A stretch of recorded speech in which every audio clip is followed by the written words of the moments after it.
Okay.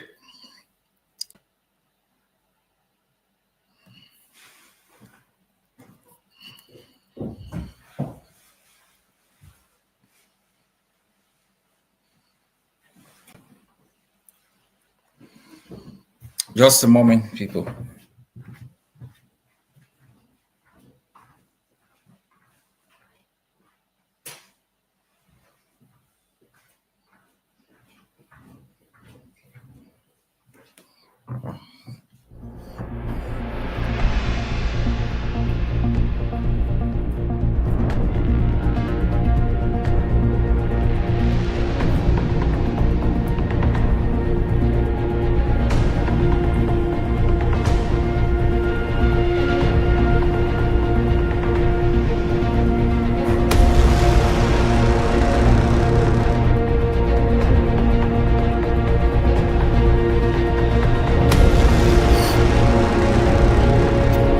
Today we are going to cover a wide range of topics. Some are international in nature. Some are continental in nature, but most will focus on the Ambazonian liberation and its importance in the liberation of other peoples who are fighting for independence, especially within the continent of Africa. I want to greet my fellow Ambazonians on ground zero. I want to thank our citizens who are already in lockdown mode as we collectively stand in rejection of the 20th of May celebrations in Ambazonia. I also want to thank our prisoners of war for their sacrifices, for all they are going through in the name of Ambazonia. We are at a critical juncture in our campaign, in our struggle for freedom. We have achieved a lot through the combination of intelligence, strategies, and different domestic and international campaigns. I have described our strategy as the South African model. If you study the ANC model of liberation, it was focused on international awareness about the suffering of Black people in South Africa, the different laws of segregation, and the dehumanizing effect of the apartheid laws. They were engaged in a lot of international awareness campaign for the purpose of isolating the South African regime and ensuring that other countries boycott South Africa, name and shame it, all of which had an economic impact on South Africa. The ANC had a military wing and called the Umkhonto Wesizwe. But it realized that then South Africa was a nuclear power country. It had the support of the United States, Great Britain, and almost all of the most powerful countries in the world.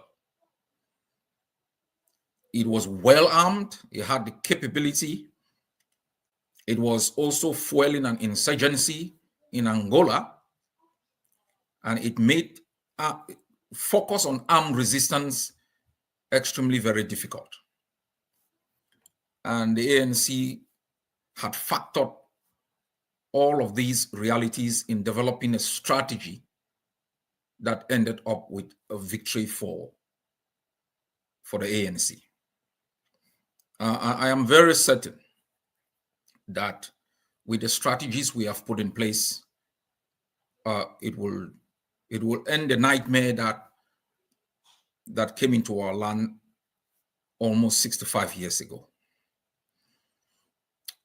When you look at what we are doing, and this communication is important for our people to have a sense of understanding of why we take the actions we take, the effect of these actions on the occupation of our homeland. And I think this will give us an opportunity to be more resilient and to be more patient. I think yesterday my account on Facebook was disabled. So for your information, I will not be returning on Facebook. And I ask everyone who wants to listen to me to subscribe to my YouTube channel and follow me on Twitter. But what I'm about to say is the essence of the strategies we put in place. A comrade wrote this morning, and he said, this war is on every front because the enemy is trying to knock us out on every front. Let's look at it this way.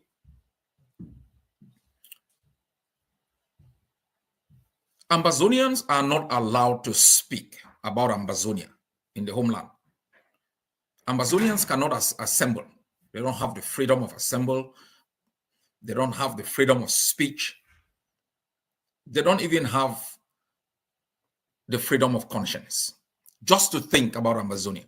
We are aware of a pastor around Meme who was butchered in broad daylight for simply expressing his mind about where he stands. Teachers cannot talk about Ambazonia. They don't even have the right to teach about our history.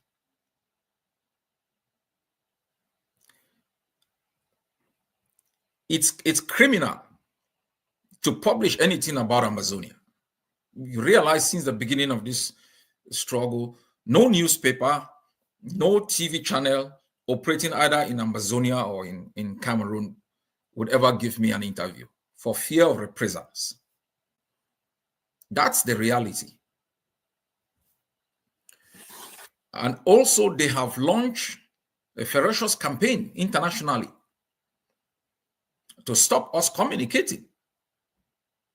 They have the right to own TVs. They have the right to say whatever they want to say, manipulate communications in the way they want. Yet they are engaged internationally with criminal lawyers to make sure that Ambazonians who want to speak about our right to be free are criminalized. They have attacked individual Ambazonians. They have used their networks within social media platforms to prevent us from even communicating. And I now understand why the comrade said this is a war on all fronts. I responded to him and I said, we are no Chamberlains. We're a generation of the Churchills. And that we will fight them on social media. We will fight them on the ground. We will fight them in every arena. That's how the ANC won. And that's why we've brought Cameroon on its knees, not only in Ambazonia, but internationally. And take note, Cameroon has prevailed historically because it has had the monopoly of communication, of the truth, and it has had the monopoly of authoring international perceptions about what is happening in our land. We have denied them that monopoly. We have been engaged internationally about our struggle, the justness of our cause. And I'll talk about this because to reduce the Ambazonian struggle for freedom to simply a struggle for independence is negating not only the facts of history, but also the facts of law and the right of our people to self-preservation.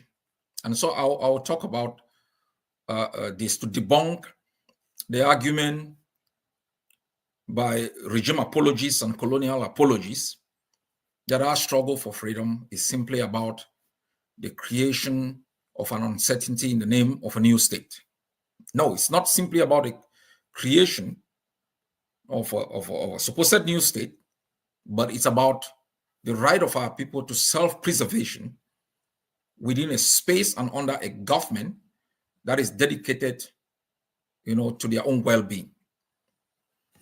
And so we have been able, in equal measure, to speak to the international community, to communicate our views, to articulate our positions, and to talk about the rationale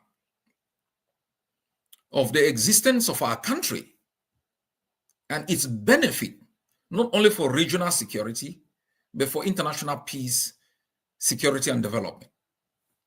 Because what the international community is dealing with is a pariah state that is highly indebted, that's criminal in nature, a state run by individuals who looted the treasury, dismantled essential infrastructures and institutions that can safeguard life, dignity, and other essential ingredients of the survival of a people. That's what they are dealing with. They are dealing with a cartel. And what is the alternative? The alternative is Ambazonia. What we cannot accept is that this cartel and its activities go unchallenged.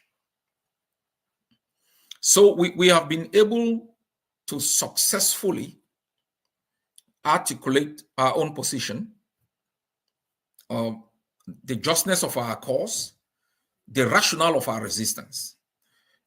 I hear people say our people are suffering, and it would be wrong not to admit that our people are suffering. But why are they suffering? Are people suffering because of the last 7 years of armed resistance? Or are people suffering because of the last 60 years of occupation, extortion, violence, and economic decay? Where are people enjoying before the armed resistance? Did we have better schools? Did we have a better health system? Did we have a better legal system? No. Yes, our people are suffering, but our people are not suffering because we are up in resistance. And we should not give up the resistance because our people are suffering, because it will not end the suffering. The South Africans resisted the apartheid system for more than 50 years. Do we think if they simply just acquiesce to the white supremacist rule, their lot would have been better? Do we think if the Eritreans simply gave up and allowed Ethiopia to occupy their land, they would have been better off? Eritrea fought for close to 23 years. I said in one of my outings, at one stage in the resistance in East Timor, when their leader had been captured, the East Timorese had been defeated, the resistance crumbled, and the remnants of the resistance, including, the scattered population, had migrated into the jungles. Do we think if the East Timorese simply said, well, we will rather have peace under Indonesian occupation, and so we will give up our right to our homeland to be free and simply submit ourselves as slaves to an external actor whose presence serves only its interests? These are questions that Ambazonians need to ask and answer. And I have giving basic parallels in our own lives. Our own individual lives is fraught with difficulties.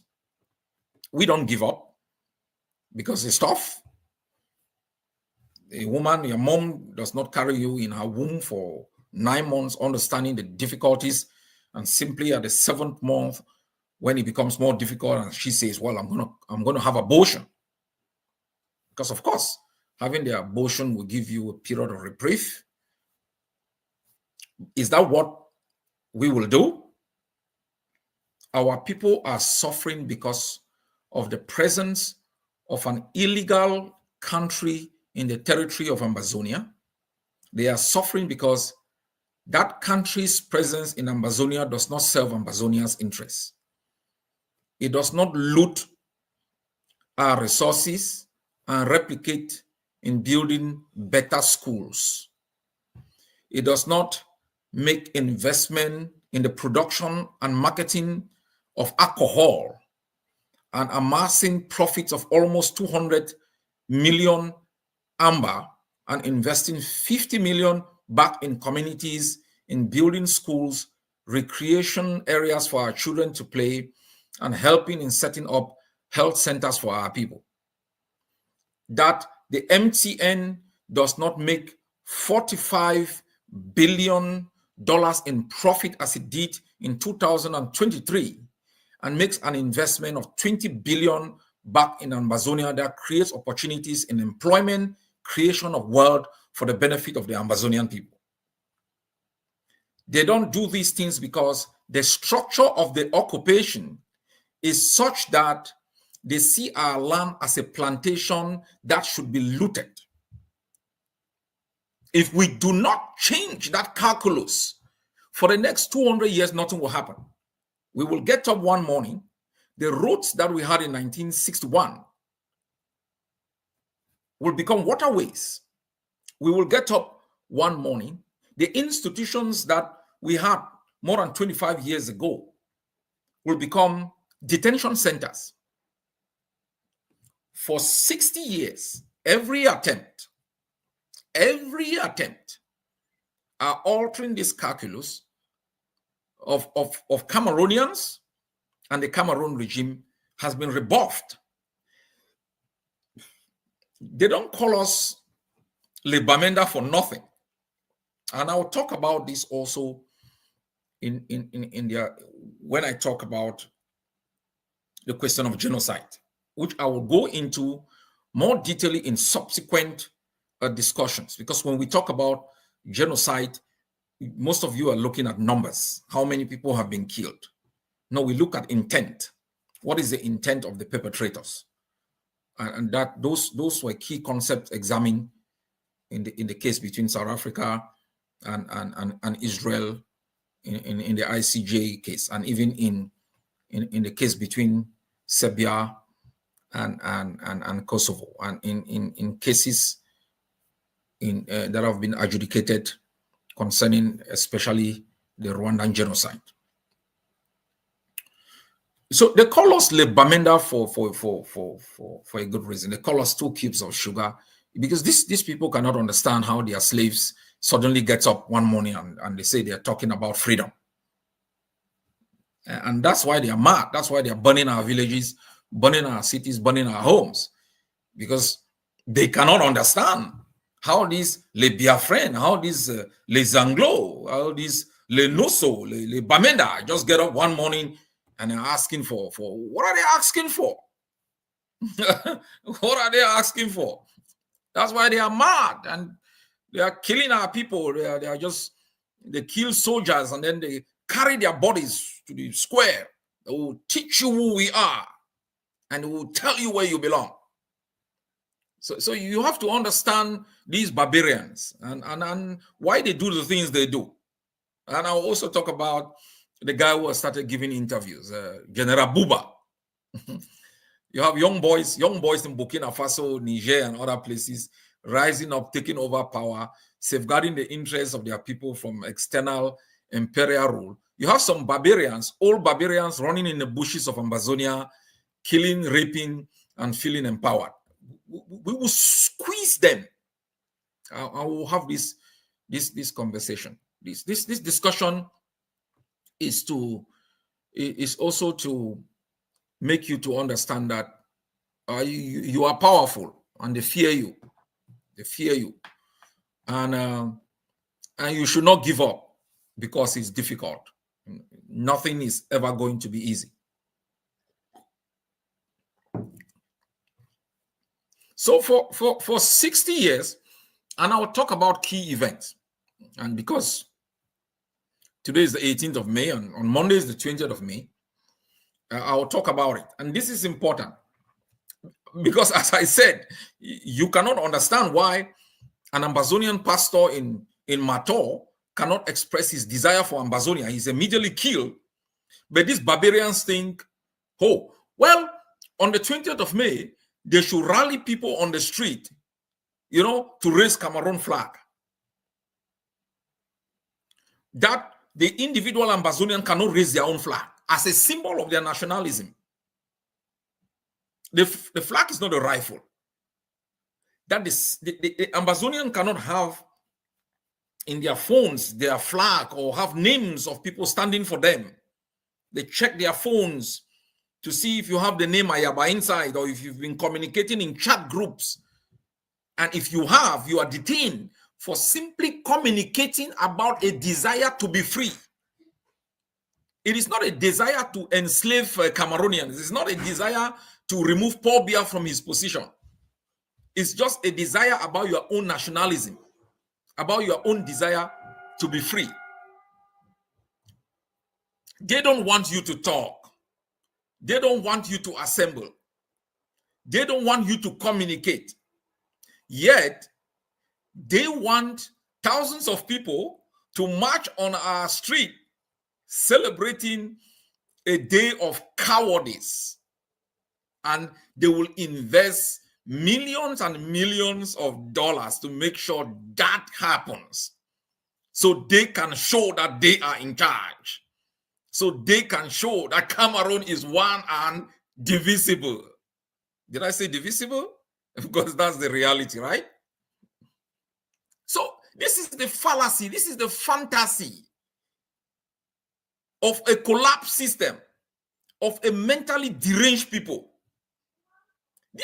They get up every morning, they have the fantasy that the guys of Le Bamenda, Le Amba, Le Zanglo are some toys that they can remote control. And if we dare not toe the line, and then they send their barbarians on our streets, they kill our forces, carry their bodies, they go and expose in the middle of the street, and that is triumphalism. That is big Cameroon. That is civilization of the 21st century. I am amazed how somebody can contemplate that us, Ambazonia, should submit itself to this level of barbarism. To a people we have fed all through our existence. We aren't stupid. We may not be powerful, but we aren't weak either.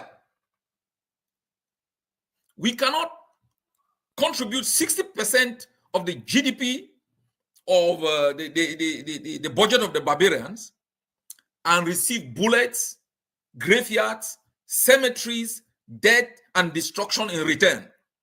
And then we should be singing Dimabola and clapping for them. Quick for land, Vonumon. And I don't want us to look at this issue as an issue of we are maybe fighting for independence. No, just look at basic reality about our existence. The misery that has been imposed in our land, the uncertainty, the calamity, and the disgrace that we go through on a daily basis because of some adventurers who possibly got confused and never knew where their borders ended. So this struggle is not simply a struggle for the Ambazonian people and the right of the Ambazonian people to be free and to exercise, their right within their own space to have a better life. This is a struggle for the people of the continent. And that's why our alliance with Biafra is essential. My fellow Ambazonians, let me go back into talking about the deprivations that we continue to go through. That Ambazonians cannot assemble, that Ambazonians cannot freely speak. And that the greatest advocates for these deprivations are co-opted Ambazonians who work for the system. And that the greatest advocates for the dehumanization of Ambazonians are Ambazonians themselves.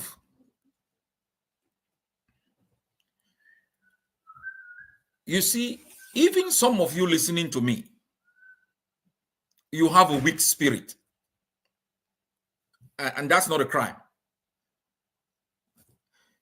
So it's important to recognize that you are human, and the difficulties of life will make you question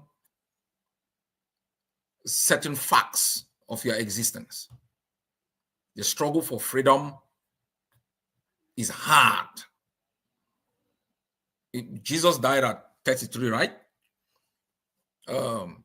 Martin Luther King Jr., Malcolm X, Patrice Lumumba, I don't think any of them ever made it to 40. Mandela was damn lucky. He was taken into custody. I told you guys the story. I was driving through Biafra land once. I think I left Ecom and I was going to Calabar. And there was this argument on the bus. And I was talking about freedom. And there was one guy just looking at me and like, what the hell is this guy talking about? And when we reached a cemetery, he tapped me. He said, look, you know what that is? I said, yes. He said, that's where people who talk like you end up. And everybody was laughing. It's difficult.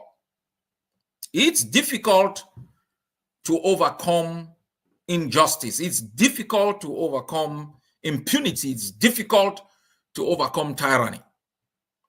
Even countries that are advanced in democracy, in the rule of law, in the protection of rights, still face challenges. You still find in the United States, the justice system doesn't cut through for everyone. Black people are still struggling to find their way through the system. There is discrimination everywhere. Difficulties in countries are blamed on immigrants. And so people always look for scapegoats to explain why they cannot make progress. So I'm not here to make you think, the journey we are making is a walk in the park. We may not make it ourselves. I've said it several times.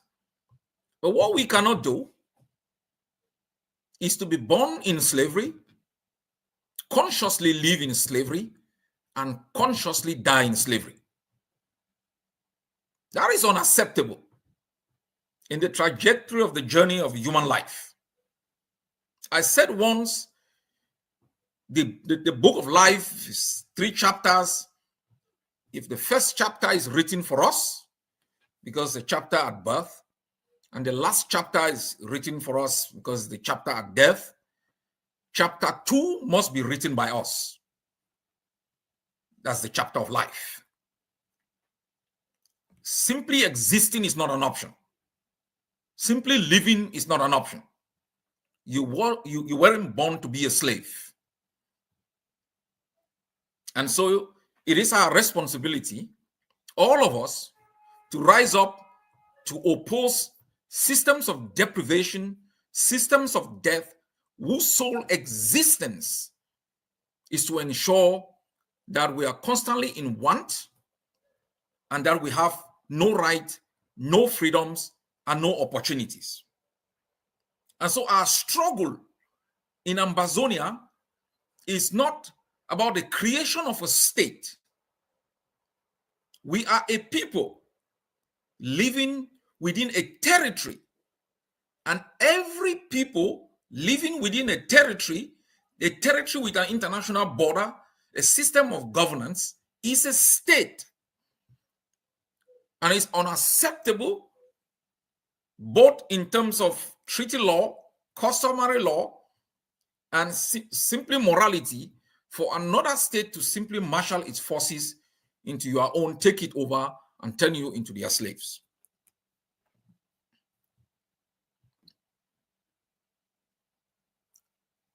Our struggle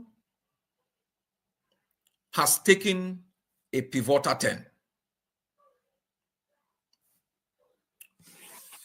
When we watch what is going on in our land and in Cameroon, we can breathe a sigh of relief. Because for the first time, and this is critical, on the 20th of May, let me take you back 10 years. I will be very fast with this. I'm coming to a point where you should understand what you have achieved, how you have rewritten your own history, and how you've put your arrogant occupier in shame.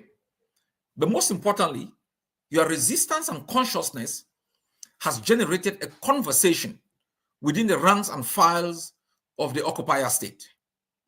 That is a good thing. Because first, they were in denial of our existence, and then they moved to the next level. I'll talk about this also in their strategy of collapsing resistance. I'll talk about this. This is important. As a flashback in history, these United Nations, United Kingdom, United States, and others sat by and watched international law thwarted. When on February 11, they imposed a referendum or a plebiscite on us to vote to either integrate into Nigeria or to become, to establish a federation with Cameroon that had already gotten independence on the 1st of January. After that plebiscite, the United Nations on the 15th of April, 1961, no, on the 21st of April, sorry, they passed a resolution that required, a kind of a conference to discuss the terms of the federation. Cameroon has never been interested in exercising good faith, and this is also a subject for another time. International law, even domestic law, exists, only survives when people act in good faith. You cannot police the law. Laws only survive because actors act in good faith. They respect it, they obey it, and then it becomes part of a normative framework within society. Cameroon has not been an actor that has ever acted in good faith. It believes in manipulation, it believes in deceit, it believes in propaganda, and it believes in violence. That is the nature of the French Empire. So Cameroon failed woefully to have a proper conversation on the form and the kind of constitutional arrangement that should bind Ambazonia with Cameroon, and to make sure that each House of Assembly was going to debate and adopt any draft proposal that both parties will agree to. Cameroon used the strategies that tyrants used in the 60s to eliminate pluralism. Oh no, we are black people, we should not get these white people to be part of what we're doing. Why France was helping Cameroon in these discussions. They imposed a federation on Ambazonia. Then on the 20th of May, 1972, they dismantled that federation and set up a unitary state. The federal flag had 2 stars, each star representing the interests of each state. In 1972, they eliminated 1 star and they left 1 representing the interests of Cameroon. They changed the name from the Federal Republic to the United Republic. In their desperate journey towards completely occupying Ambazonia, dismantling our institutions, eliminating any trace of our distinctiveness, and claiming we were some part of a greater project of Cameroon.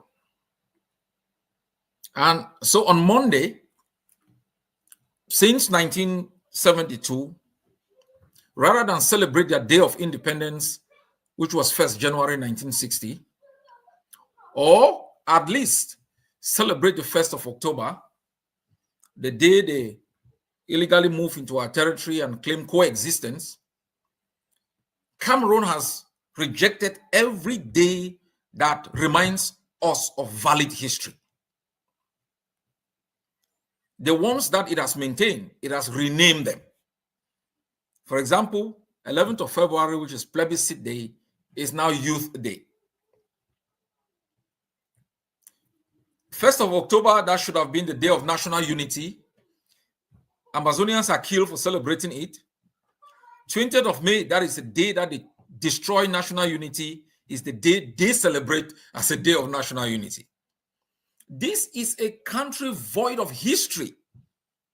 And any people void of history have no future because they don't have any precedents to rely on.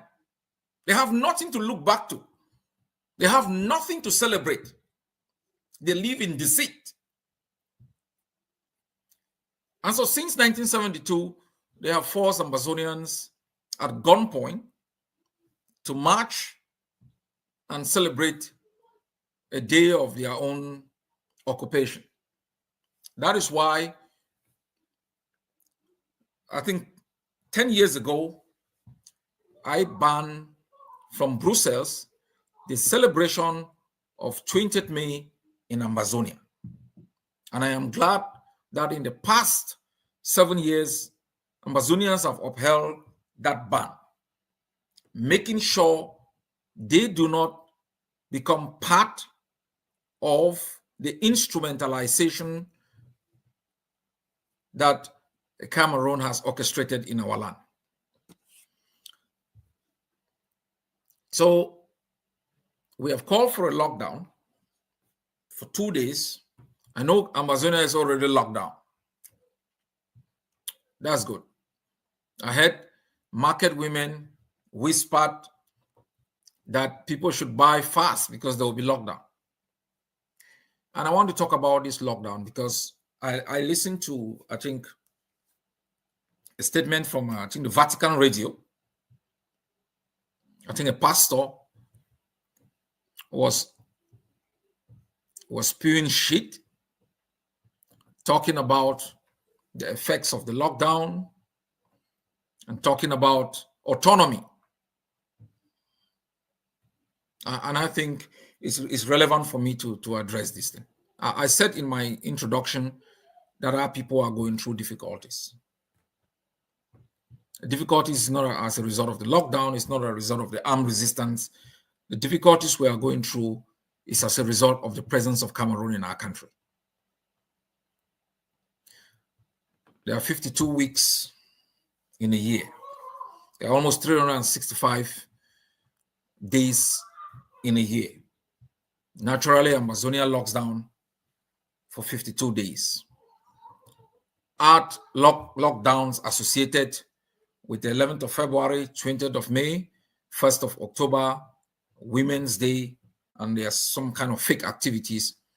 It will rush around 60 days. And Ambazonians still have more than 295 days to carry out their activities. Ambazonians in jail are locked down for 365 days a year. 52 weeks a year. Ambazonians who are refugees are locked down for 365 days, 52 weeks. Ambazonians who have died because of their desire to be free, because they participated in the resistance to be free, are locked down for life. And so we must have this information to understand why, when we call for lockdowns, it is far bigger than the specific activity that we are fighting against. The families that have lost their sons and daughters because of Ambazonia look up to our resistance for hope. The families whose children are buried in graves that they are not even aware of look up to the freedom of Ambazonia to find where their children are buried. They look up to the way we conduct ourselves around these dates for hope that they will find their children and that their children did not die in vain. The wives and husbands whose spouses are in jail, the mothers and fathers whose children are in jail, they look up to how we conduct ourselves during these days for hope that one day their children, their spouses will come back home. It is not only against a day of illegality, it is also a commitment, a rededication, a renewal of the covenant between us, our destiny, and our people who are suffering deprivation. We cannot betray that trust. We cannot betray the mother who is asking the question, where is Sam Sawyer buried?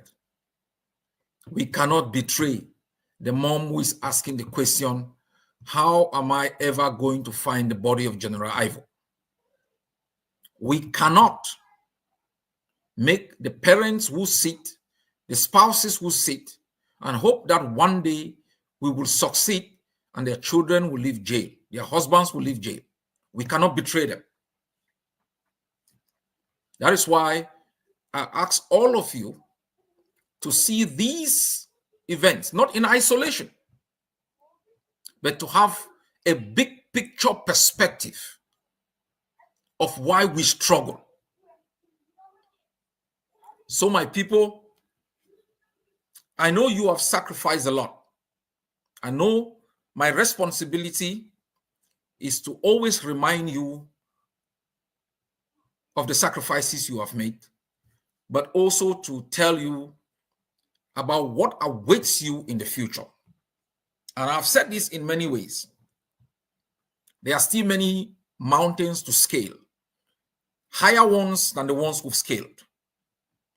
But look back, the valley that you have escaped from is riddled with the bodies of our fallen soldiers, our fallen comrades, our fallen compatriots. Look carefully into the eyes of those who are in jail. You will muster the energy to keep scaling the mountains going forward. Cameroon is not returning. This is the good news. It is not returning. I read what General Buba, you only hear his name. You know, his name represents failure. I think we are once aware of a certain Bello Boba. It's a sad day. You look at him, he's a ridicule. Surely must have gone on retirement and brought back to salvage a crumbled institution. Look at the men in charge in Burkina Faso. Look at what they have done. And you have so-called generals in Cameroon running around, a guy wearing diapers, a senile individual who does not know the difference between Sunday and Monday. They cannot overthrow that government, dismantle the institutions of oppression that has kept Cameroonians and Ambazonians in servitude for more than 60 years, and engage in meaningful discussion that will change the destiny of Cameroonians and Ambazonians. They have been shipped to Ambazonians to wage a war against our people. The reason why I tell you Cameroon is not coming back is because if you watch the way they are conducting themselves, you will see they are confused. They have defeated Ambazonia so many times. They have held conferences, national dialogue. They've given us all sorts of status. After dismantling the federation, they gave us a so-called United Republic, then gave us a republic. They have given us provinces. I don't know what is the difference between a province and a region. I don't know what is the difference between a province, a region, and a special status. They say when God wants to destroy a people, it brings confusion into their midst. Cameroon is confused. And so Cameroon is experimenting on different strategies through propaganda with the hope that we ourselves will destroy our own resistance for its own benefit. Cameroon has never faced an organized people with a consistent message, and a people it cannot bribe, a people it cannot use violence to scare. It has never faced this level of determination, and that's why they are confused. They created DDR centers for so-called fighters. The fighters started fighting amongst themselves on TV. Some have escaped. It used some as spies to show them how to get into Ambazonian territory. And they murdered some. They heralded, they pushed a guy down there in Fako called Moja Moja, who murdered Ambazonian civilians, stood on their body, and hail Cameroon, hail the green, red, yellow. After a few years, he is dumped, and he goes in front of the camera like a scared child, and he's talking how they've dumped him because they wanted him to do a coup d'etat. And then within a few moments, he was in a canoe trying to escape.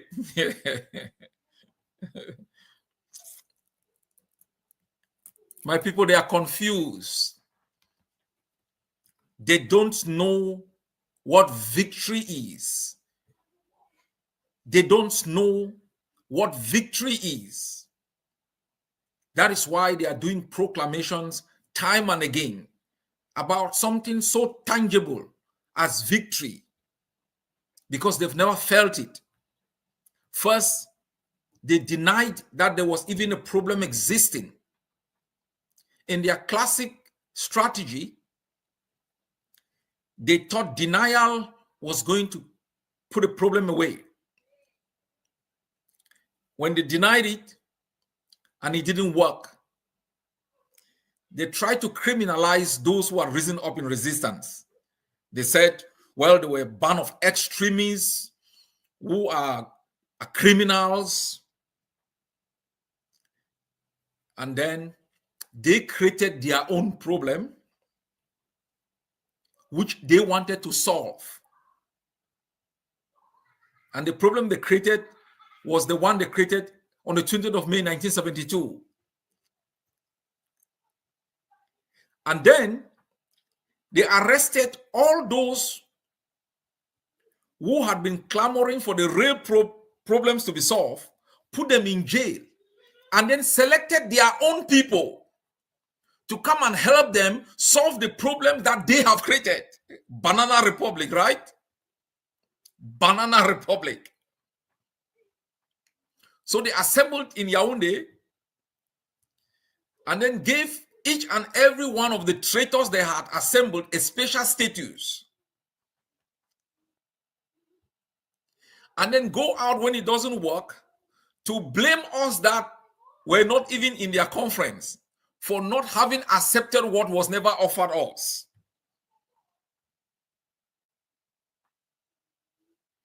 And then they got up one morning when we had insisted that this is an international problem and this was beyond their paycheck. They were incapable and unwilling, and that they must accept international mediation. They went to the Swiss and asked, how do we create a facade of an international mediation? The Swiss took the bait. Ambazonians went there. La République didn't show up. Then they eliminated the Swiss. They called the Canadians and said, how do we create a second facade? Because they wanted to show that Ambazonia was divided. We bonded like one people hungry for freedom. We went to Canada. We showed them Pepe. They went back confused. They said they were not in Canada. We said, no problem. Now they have started an underground movement again.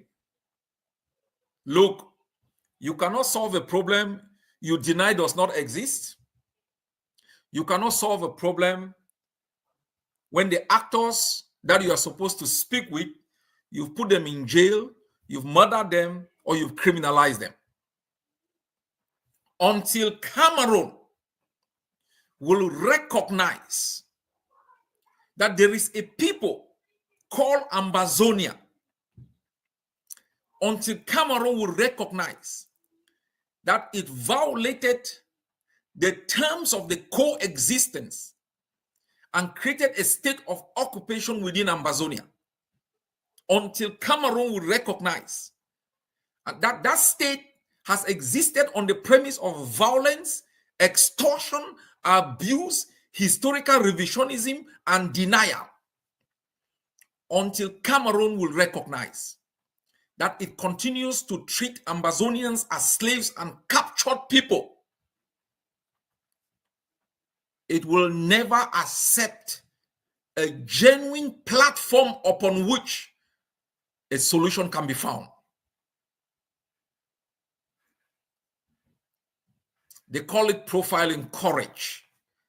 It requires courage to stand up for the truth, even if you lose. It requires courage to recognize the ills you have committed against the people. It requires courage to take responsibility. It requires courage to walk halfway and meet them and have a proper conversation, recognizing their pain, the contributions you've made towards that pain, and to sit down and find a solution.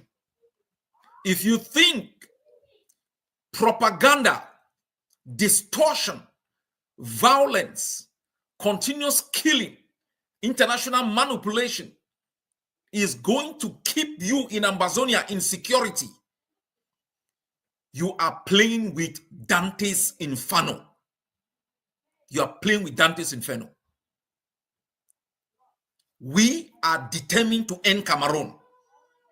We are determined to end the existence of this criminal cartel called Cameroon, and to support Cameroonians to overthrow it, dismantle it, and establish a polity that serves the interests of Cameroonians and can live in peace with its neighbors. Nothing again will ever exist on the basis of violence and historical revision, and that is being hailed by the international community. Tomorrow, I will be having a very important meeting. It will be consequential. And I say this to the actors who are operating in Ambazonia, to the international community. And I say it to you Ambazonians to be prepared for harsher days. Harsher days. We will escalate. We will escalate. As I said, The South African model is coming. It will begin domestic before it goes international. We will escalate. We will humiliate Cameroon. We will make them see Pepe. They will know Amba is not their mate. Now we are still going around policies. We call 1 day, 2 days lockdown. They are complaining. One day we'll lock the entire territory for 1 year. Yes, we will lock the borders. They are complaining. We are sending food to them. We will shut down the food. Push come to shove, we will ask them to evacuate the land. We will escalate until they leave. We are not going to compromise. And going forward, and that will be discussed tomorrow, and I'll be proposing to the Hague of Sea to adopt it. Any international organization that will refer to us as Northwest or Southwest will be banned from doing anything humanitarian or whatsoever in Ambazonia. You shall call us by our identity. We are not asking you to recognize the state of Ambazonia. We are Ambazonians. You shall not call us by the colonial name that is bestowed on us by Cameroon. We will ban you from Ambazonia. And I'll be asking the Hague of Sea to adopt that tomorrow. I will also be discussing with the executive on the change of taxi colors. I know everybody is scared. They say, well, we'll put what on our people? Bullshit. Bullshit. We had banned the use of CA number plate in Ambazonia. We banned the use of CEMAC number plate in Ambazonia. Every time sensible policies are discussed to distinguish Ambazonia from the colonial empire, you say, oh yeah, why don't we stop the CFA? We choose what to stop at what time that serves the interests of our country. There will be a time we will rather adopt another currency than to be using the CFA. When we make that decision, we will let you know. We will escalate our actions against the imposition of foreign laws, foreign government in the land of our birth without our consent. Especially at a time when you cannot talk about Ambazonia, when you cannot meet in a room to talk about Ambazonia, when you cannot proclaim your Ambazonianness, when you cannot be even in a chat group that talks about Ambazonia, when you cannot fly back into your country because you will be killed because you are Ambazonia. These people cannot have the right to speak in our country. They cannot have a right to organize elections in our country. They cannot have a right to open radio stations, television stations that propagate falsehood and deception in our country. We will criminalize all of those activities. Quid pro quo. We talked about reciprocity. So we all must be prepared. There is a time for escalation because we are dealing with a stubborn enemy that thinks it has the monopoly of violence and it has the monopoly of madness. We will tell them that Sankara wasn't wrong and we are children of the generation of Sankara, that to be able to be free, you need a certain degree of madness. My fellow people, we as a people have a right to exist. We as a people, we have a right to dream. Our portion is not inhumanity. Our portion is not dehumanization. Our portion is not hopelessness and uncertainty. Ambazonians in the diaspora are confused. Ambazonia in the diaspora, they are uncertain. Ambazonians in the diaspora cannot do proper investment here in the diaspora, back at home, because of economic decadence, corruption, and looting, bribery, and corruption. Ambazonians need a future, they need a homeland, they need a place within which they can hope, live in peace, coexist, build communities. I had authorized the Justice Department of the Ambazonian Governing Council to begin discussion about the future state, how the future state is going to look like. This is important. Just one moment, please.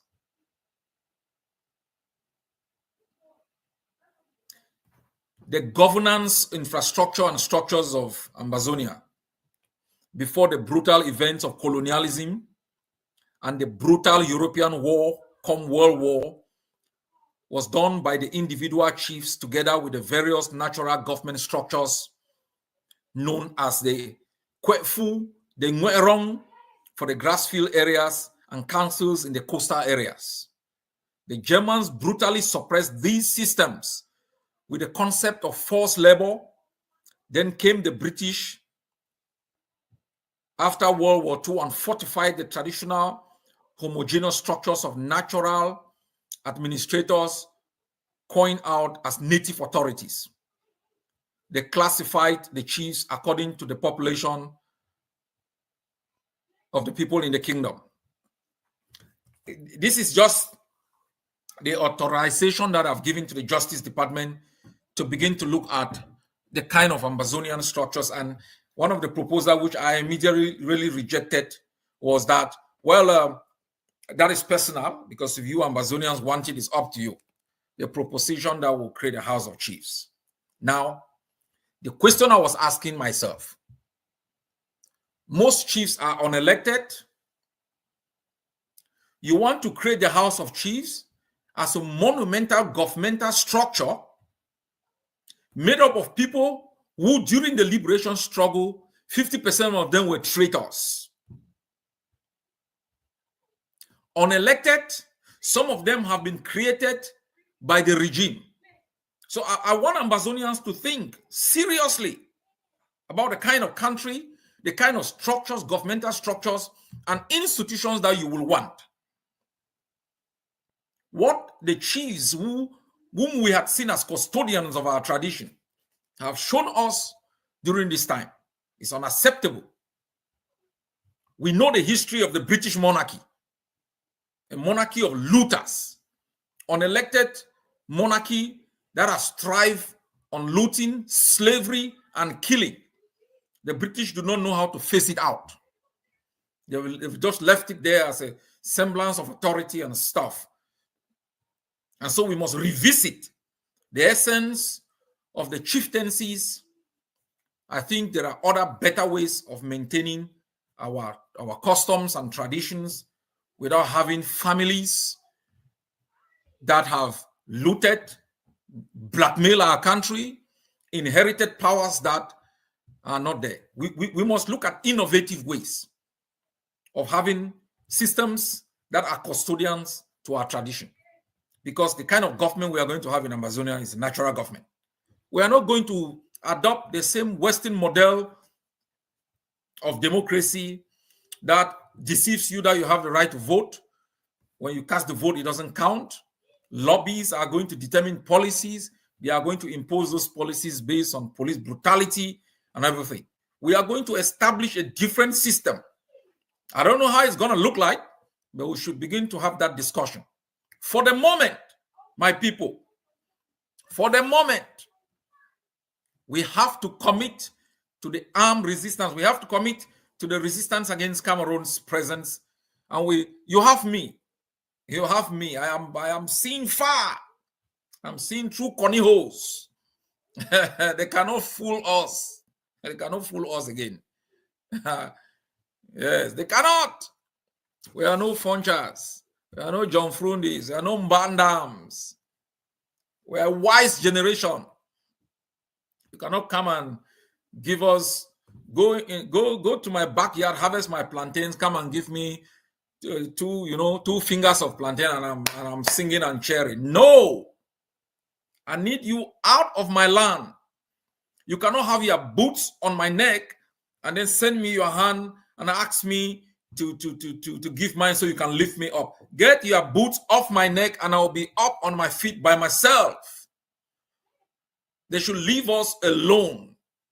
We, this generation, have an obligation to commit to the liberation of our country and the eventual liberation of our continent from the brutal feat of colonial occupation and extortion. There is genocide in the Congo, slave labor. Girls and boys are feeding the technology industry, yet they cannot have drinking water. Yes. In Sierra Leone, people are walking around with no arms and limbs because looters need diamond. We must alter the trajectory of our continent and our race. And that fight has begun in the territory of Ambazonia. We cannot accept historical fallacies because they are easy. We cannot consume shit because simply we can swallow it. We as a people, as individuals, must develop the consciousness to live a better future for the generation that we brought into this world without their consent. We are parents. We are humans. We are brothers. We are sisters. And we cannot transfer this life of decadence and hopelessness to the next generation. I ask each and every one of you to be hopeful, to claim your homeland, to claim your victory against these bandits who are experimenting in confusion. They think propaganda is a war strategy. They think by killing our forces and exposing their bodies in the square, in the public square, it will frighten our people. I want you to be angry for seeing the body of General Sagon exposed. I thank our forces in Manu, in Manfe, in Akwaya, for taking out these butchers. The liberation tax, if you haven't paid in the diaspora, do so. Do so for your country. Do so for your children. Do so for your conscience. Do so for your race. Do so for your continent. It is not simply our call. It's a call of history, and it's a call for the future. Each and every one of us in their own little space should continue to work hard to make sure that we live a life in dignity, that when you pass through an airport, you're respected, because where you come from is a place where people thrive, not a place where people beg. It's a place where people can go to the hospital and be treated, not where they go to contract diseases. That children can grow up having 3 square meals. It should not be a luxury. It should not be something that we live and be proud of having eaten 3 times a day, 60 years after we were independent. So we have just gotten started. Cameroon, you are notified. We are in town. We are the generation that will end your vexation in the land of the brave. All money plays day. God bless each and every one of you.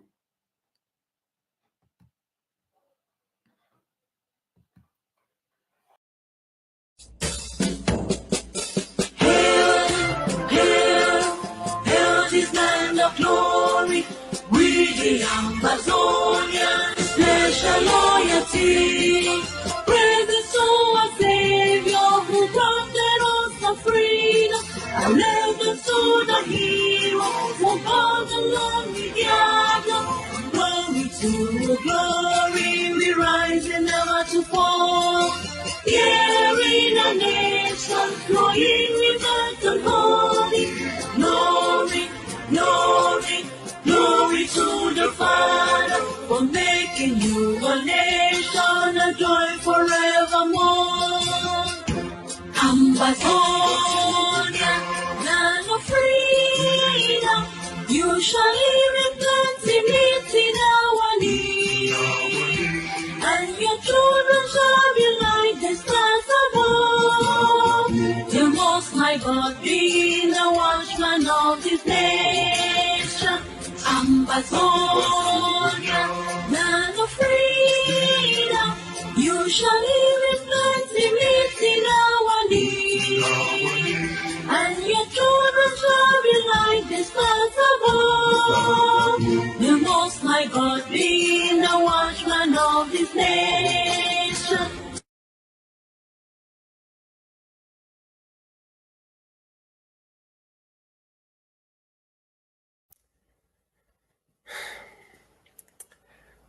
Fellow countrymen and women, good evening in Donga, good evening in Teke, good evening in Europe, good afternoon, good morning, wherever you find yourself on the globe. I am your humble servant, Dr. Julius Nyi, the Vice President of the Ambazonian Governing Council. I extend warm salutations to all the Ambazonian activists, journalists, leaders incarcerated in the dungeons of La République and other parts of the world. I salute your bravery to stand for your people, to agree to sacrifice for your people. I salute your non-compromising stance towards the freedom of Ambazonia and its people. I salute the internally displaced, our refugees in all the different countries as well as in Cameroon itself. The days that you would come back home are drawing closer. The enemy, La République du Cameroon, thought that by displacing you from your homes, by incarcerating you, you were going to succumb to their caprices. I also salute 21 gun salute to all the brave fighters, the Ambazonian Defense Forces and sister forces. I salute all of you manning the post, the civilians who observed the usual Monday ghost towns yesterday as a sign of defiance against Cameroon's illegal occupation and France's colonial rule over Ambazonia. I also pay homage to those whose blood has littered the streets of Ambazonia through Cameroon's brutality, through Cameroon's maiming, burning. I assure you that the cause for which you died will be pursued to its conclusive end.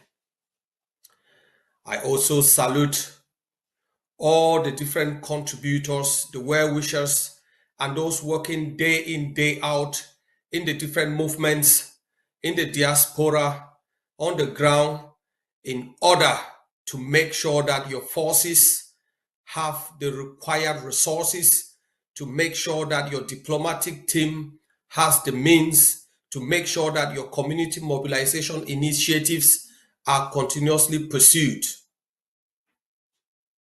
Today, I come to you to touch on 3 points. Other points would be stressed upon during my daily briefings.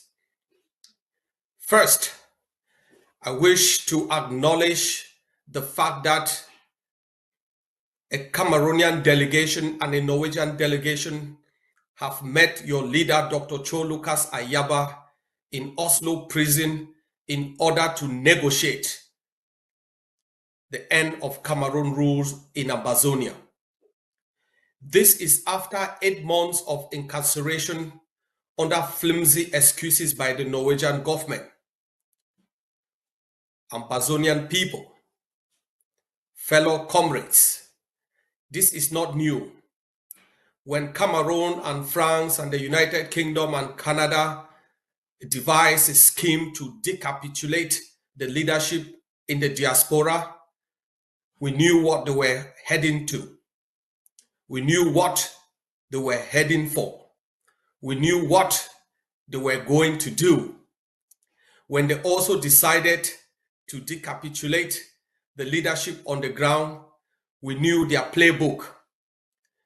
Because from history, we have seen how the French decapitulated the nationalist movement prior to independence of Cameroon and handed over power to enablers and traitors like Ahidjo and Biya. In the same scheme of decapitulating the leadership, when the teachers and lawyers rose in 2016 in this last phase of our revolution, Cameroon arrested the leaders of the consortium, jailed them in the hope to decapitulate and crumble the resistance. In 2019, they arrested and renditioned Siseko Ayub Tabe because to them they thought if you decapitulate the leadership, you're going to crumble the resistance. They also organized with their partners to arrest Dr. Cho Ayaba on flimsy charges After 8 months, neither the Norwegians, nor Cameroon, nor France is able to provide evidence on the charges. Cameroon has wrapped its tail and organized the Norwegians to go visit Dr. Cho in prison. I can now confirm to you that they have indicated their readiness to negotiate with him their end of terror in Ambazonia. It is also in this guise that you find all the different Ambazonian movements and personalities and so-called leaders posturing for position, organizing conferences left and right, because the signs of negotiations are up in the air. I can assure you that your leader, Dr. Cho Ayaba, has put down conditions for Cameroon to meet before any negotiations can take place. One, any future negotiations with Ambazonia will have as foundation the agreements reached at in Canada in 2022. That is the minimum basis of any negotiation, because Cameroon cannot simply agree today, walk away tomorrow, come back the day after, agree and negate on its obligations. Dr. Cho Ayaba has also told Cameroon that the Ambazonian Governing Council is ready to negotiate, but Cameroon must also make a public declaration either through its Prime Minister's office or through the Presidency of the Republic that they are engaging in negotiations with the Ambazonian people. Dr. Cho Ayaba has also indicated that Cameroon must make sure that it respects the process, it respects the parties, and also respects the outcome, and that requires some guarantors, not only of the process, but also of the outcomes of these negotiations. Fellow Ambazonians, Ambazonia would negotiate as a team. The Ambazonian Governing Council had put in place a framework for negotiations. That framework led to the Canadian negotiations, and that formula is the one being propagated, and it is the one still in vogue. There is no alternative as yet. Any Ambazonian, any movement posturing for one Cameroon or federation, they will join Cameroon to negotiate. Nationalist, one Ambazonian team will rise up as we did in previous failed instances to negotiate. Cameroon and international partners have devised several schemes. They have tried to position some enablers and traitors and some self-claimed leaders in order to take positions prior to negotiations. The Ambazonian Governing Council, through its intelligence services, are quite aware of all of these schemes and have put in place detailed framework in order to thwart these schemes by Cameroon. I can assure you that Ambazonia will never ever become another theater of experiment where colonialist and neo-colonialist silence national voices, silence nationalistic people in order to hand over your country to enablers and traitors. Fellow Ambazonians, I salute your bravery. I salute your cohesion in the trying times since this last phase of the revolution started. We have seen traitors come and go, enablers and impostors come and go. The Ambazonian Governing Council, we are the airport. The Ambazonian Defense Forces, we are the airport. Traitors would devise schemes. Enablers would devise schemes. Ambazonian groups would devise schemes. They will land at the airport.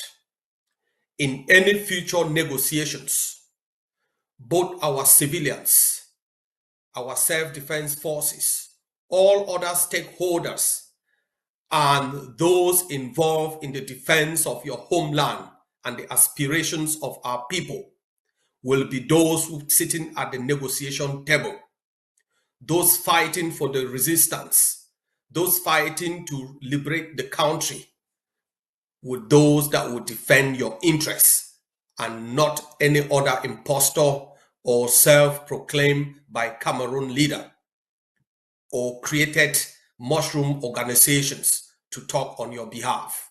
Ambazonians have made their aspirations clean and clear, and that is the aspiration for which the leadership of the Ambazonian Governing Council is pursuing and would make sure that it's respected during any upcoming negotiations.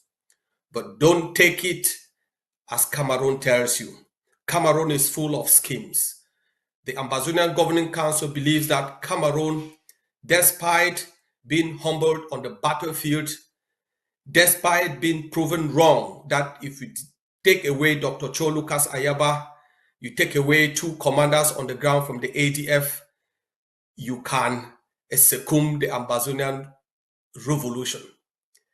You can weaken it, infiltrate, bribe, corrupt, and end the story. I can assure you that the Ambazonian Governing Council and the Ambazonian Defense Forces are well-structured organizations collaborating with other sister forces, and they have refused overtures in the last 3 months by Cameroon to negotiate with them directly. I salute you for that cohesion, for that respect of the very institutions we've put in place in order to fight and eliminate the presence of Cameroon in all guises in Ambazonia. Fellow countrymen and women, Cameroon has not stopped at that. In a classic tale of deception, Cameroon put out a statement that the Ambazonian Governing Council has endorsed the Camto campaign. I hereby categorically deny and point you to those manipulations of Cameroon. The Ambazonian Governing Council will never ever endorse any political party in La République de Cameroon, let alone endorse any person running for election, whether local or ministerial elections or senatorial elections or parliamentary elections in Cameroon. So the idea that the Ambazonian Governing Council has endorsed a candidate for presidential elections is a non-starter. In short, colonial elections and all elections are banned in Ambazonia during this resistance phase. After the resistance phase, a transition authority will be put in place that will establish democratic principles upon which elections will take place. And as such, any person directly or indirectly promoting, participating, and conducting elections in Ambazonia is considered as a traitor. There will be no elections in Ambazonia. There will be nobody voting in Ambazonia. Ambazonia will not endorse any candidate for any type of election in Ambazonia, outside of Ambazonia, during this phase of our resistance. And as such, those of you glamoring, just as mushroom movements in Ambazonia glamour for the Ambazonian Governing Council endorsement, I have bad news for you. We don't care about elections.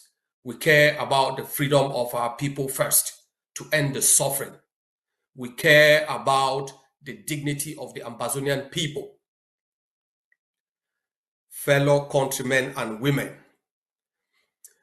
last month on the 4th of April, Congressman Jamie Raskin of Maryland, a congressional district, with 9 other congressmen and women, sent a letter to President Donald J. Trump requesting that he can extend the temporary protection order for Cameroonians and Ambazonians living in the US. It has been our position, and we've made it clear through our lobbies and our connections within the US, that why such letters and such positions are welcome, they only address the symptoms of the conflict between Cameroon and Ambazonia. We also made it clear that the congressmen and women who signed the document should go further in order to request that Donald Trump put more pressure for a negotiated settlement of the crisis, and also that that letter was contrary to the principles and the policy of Donald Trump to resolve all conflicts around the world and bring peace to those areas. And as such, we request that extending TPS is tantamount to inviting more people into the United States, because it gives a clear signal that the US government is not so much interested in resolving the root causes of the conflict, but in appeasing tyrants and addressing the symptoms. And as such, we think it is imperative, and we are pursuing that vigorously through our diplomatic outreach, that the root causes of the conflict between Ambazonia and Cameroon are resolved rather than addressing the symptoms, which include people entering the United States illegally. Fellow countrymen and women, Ground Zero has made their voice heard. Over the last 8 months since Dr. Cho was arrested, Cameroon has pushed in vain the narrative of return to normalcy. They have also tried, as usual, to create the divide and rule between the Atlantic and the Savannah states. And they started pushing the narrative that the resistance is a Savannah state issue. I congratulate the Ambazonian Defense Forces and other sister forces within the Atlantic states that in the last 2 weeks have reinvigorated the resistance in the Atlantic state. Mind you, when this resistance started in 2016, Manu was the bedrock of the resistance. Manu is in the Atlantic states. This final phase of our revolution will end in the Atlantic state. This is a message of intent to Cameroon. I know your forces are deflated. Your forces are in dissent mood, and they are unwilling to fight. We must keep the momentum as it is. The War Council has informed all the forces on the ground in order to keep the momentum and to alert them to the fact that this is the calm before the storm. All the indicators are showing a collapsing Cameroon, and the strategies for a total takeover have been well rehearsed by the War Council in collaboration with all the defense forces, ADF and sister forces.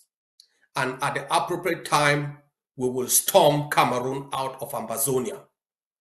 Stay the course. Why Dr. Cho would engage in the negotiations, I am engaged to make sure that the resistance, ungovernability, increasing economic cost, diplomatic isolation continues for Cameroon. The days that you would sing hallelujah, hail this land of glory are coming near. Cameroon is on the back foot. If it took 20 years for the Taliban to kick out the most powerful army in the world, the United States, it's going to take us less time to kick out a tattered force known as the Bill that we have humbled in Ambazonia. It will take us less time to humble Cameroon. Over the last 8 years, we have tried and tested Cameroon. We know all their weak points. We know their strength. And when this calm is over, whether it's 6 months, 9 months, a year or so, We can't tell. But once the stars are perfectly aligned and Cameroon is on the verge of crumble, we will pounce. Fellow countrymen and women, 20th May is exactly in a week's time, and the forces on the ground through the War Council have announced the lockdown on the 20th. And as such, I call upon every Ambazonian on the territory to respect Ghost Town on the 20th of May, to also respect Ghost Town on the 19th. So next week, there will be 2 days of no movement within the territory of Ambazonia. We salute you for your bravery. We salute you for every country Sunday. We salute you for all the lockdowns. And we are also giving you some future pronostics in regards to lockdowns, that there might be extended lockdowns in the near future in order to coincide with specific events. In the appropriate time, the forces and the War Council would indicate when those lockdowns will take place. I thank you for supporting the Ambazonian Governing Council. I thank you for supporting other movements, especially the nationalist movements that have stood their ground, even though we might differ on policy, we might differ on strategy, but as long as we are pursuing the same goal, we are on the same boat. A specific collaboration team has been established within the Ambazonian Governing Council, and they've reached out to all nationalist movements, and they are exploring and working on different areas of collaboration. This will culminate in the formation of a one Ambazonian negotiation team. This will culminate in the formation of a transition authority that will look into issues concerning governance, economic, social, and politics in Ambazonia. And as such, I call on you all to support these initiatives. I call on you all to be the vanguard and make sure that any movement or any person that hopes to derail by infiltrating these platforms are fished out, as we've done in the past. I trust in the Ambazonian people that you can fool them once, but you can't fool them twice, never mind thrice. Hail, hail, this land of glory.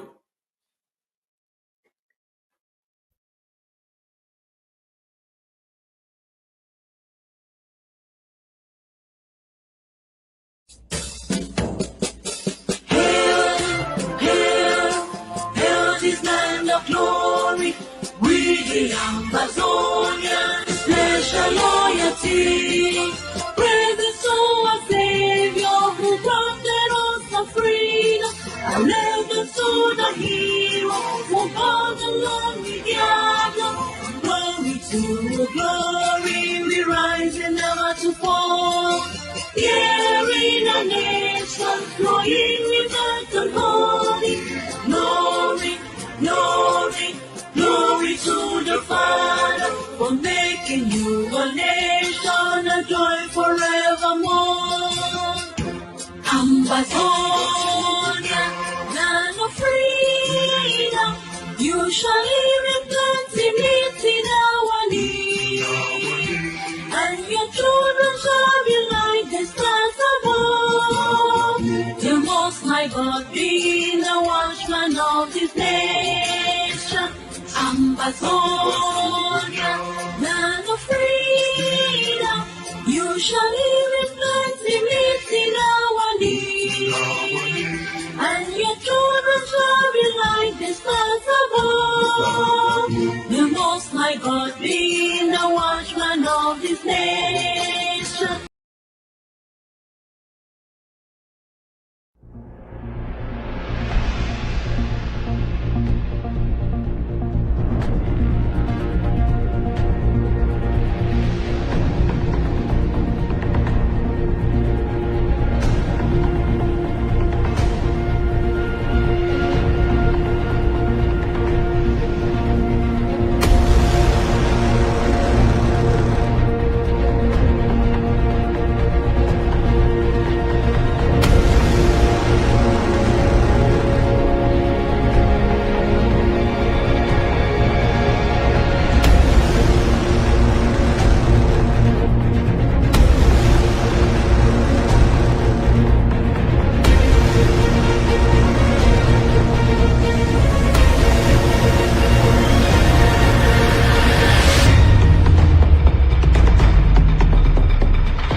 Your leader, Dr. Cho Ayaba, promised you, the Ambazonian people, that Cameroon will come begging to talk. He told you that. And begging, they have come. The Cameroon government dispatched a delegation of diplomats to Oslo, Norway, to visit, to meet with the leader of the Ambazonian people, with the leader of Ambazonia liberation, Dr. Cho Ayaba, in Oslo, Norway prison, where he's been detained.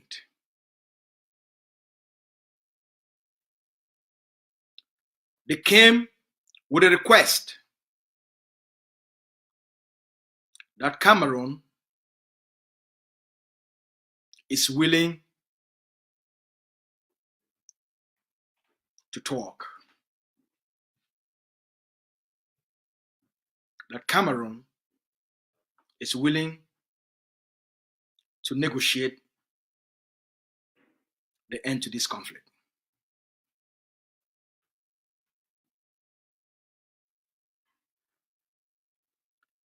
The Cameroon diplomats were accompanied by Norwegian authorities as well. Dr. Cho told the Cameroon government Ambazonia is ready and willing to talk. The Ambazonian people are ready and willing to negotiate as well. But Cameroon must demonstrate commitment and seriousness.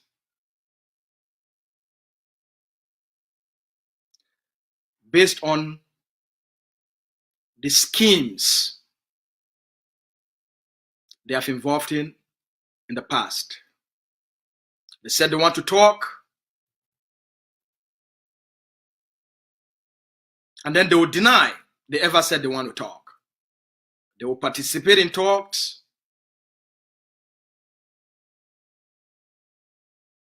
and then they'll put out statements that they were never involved. So Dr. Cho gave Cameroon 2 conditions. Number 1,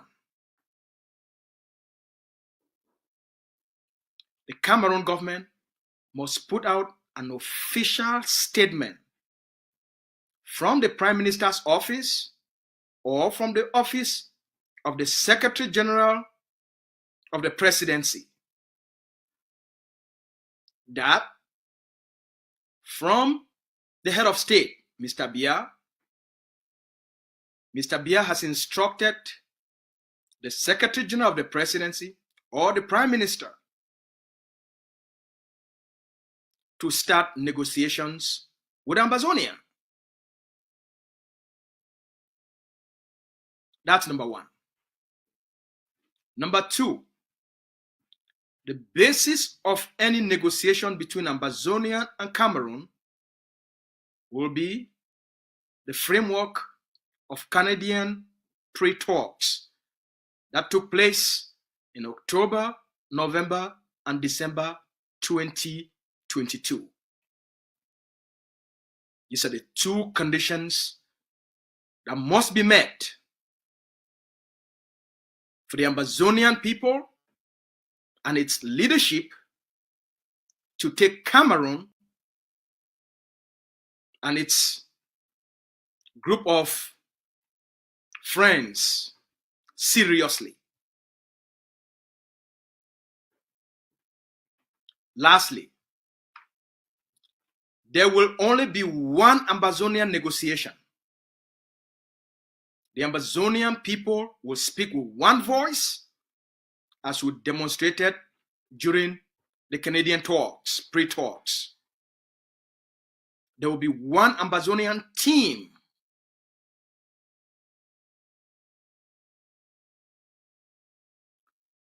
The Ambazonia Governing Council, prior to the pre-talks, worked with other movements to establish a framework that reflects the collective aspiration of the Ambazonian people.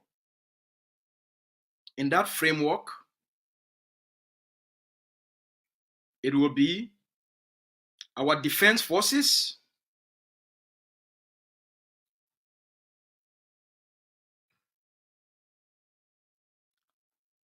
our prisoners of war, our refugees,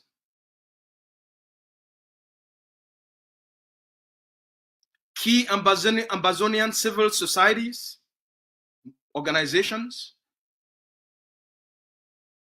Ambazonian organization of women-led organizations, the Ambazonian political movements and political leaders, and Ambazonian activists. All of us will work together to select Ambazonian top negotiators that will negotiate for Ambazonia. Finally, Cameroon needs to bring its own guarantors to ensure compliance with any outcome of a negotiated settlement. And Ambazonia will also have its own guarantors to ensure compliance with any agreed outcome of a negotiated settlement. Fellow Ambazonians, the Cameroon occupation government, they don't send a delegation of Cameroon diplomats for Norway. As the leader be tell we, the time go come with Cameroon go come back for say one talk. And that time, it don't come. Begging, it don't start. Mr. Paul Biya and the colonial prime minister and the people that make up the government of Cameroon, they don't send a delegation of diplomats to Oslo, Norway. They come for Oslo, Norway for duty. They come for visit with the person where they conspire the plan for detainee. Now for who side the meet up here? They meet up Dr. Cho Ayaba for the prison for Norway, for the detention center with the Norwegian Secret Intelligence Services. They still keep Dr. Cho for day.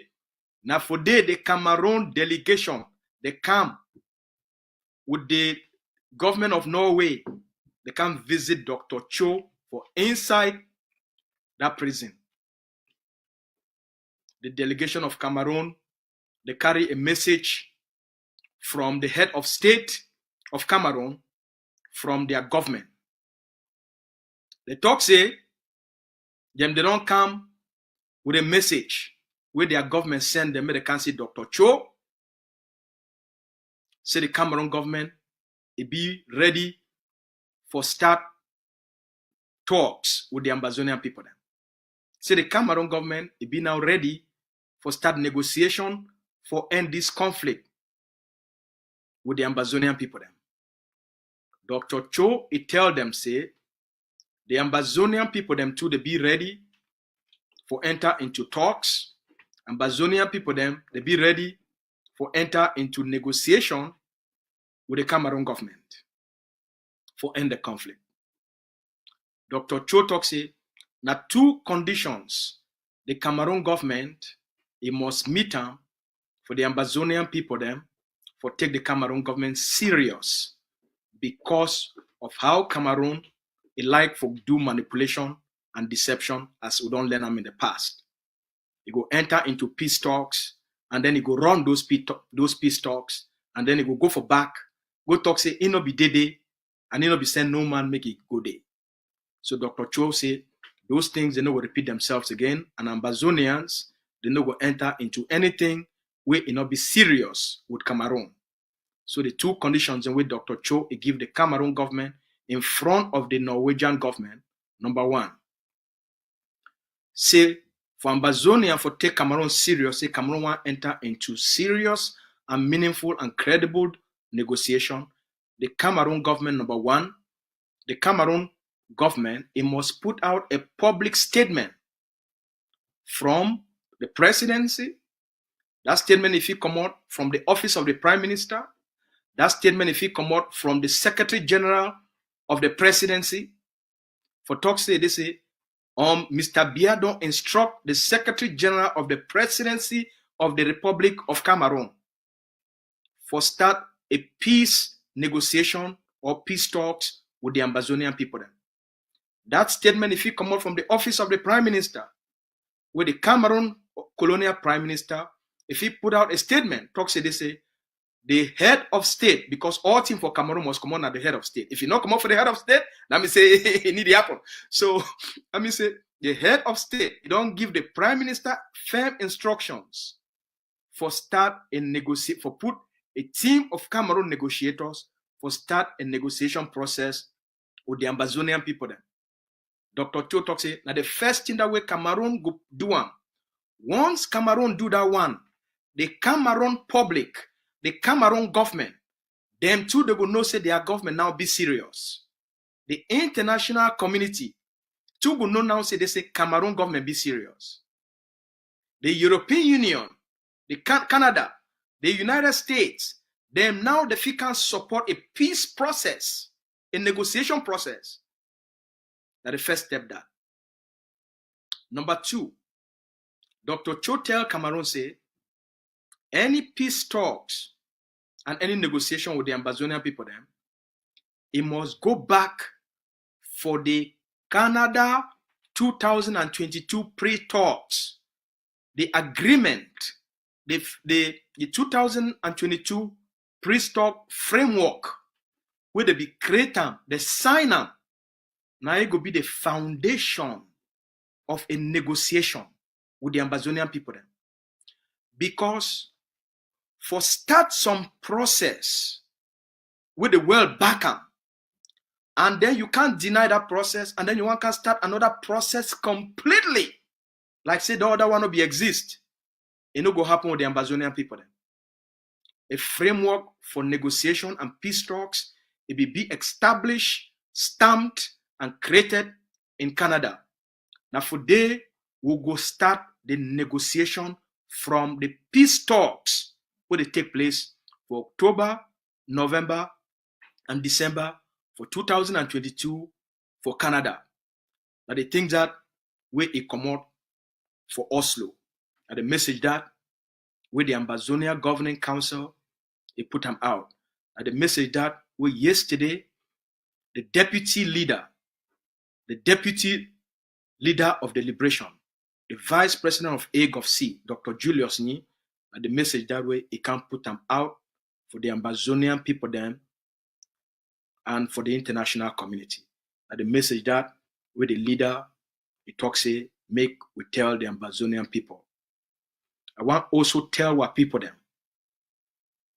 The Ambazonia Governing Council, it work together, it work with all nationalist and credible movements, not be individuals, for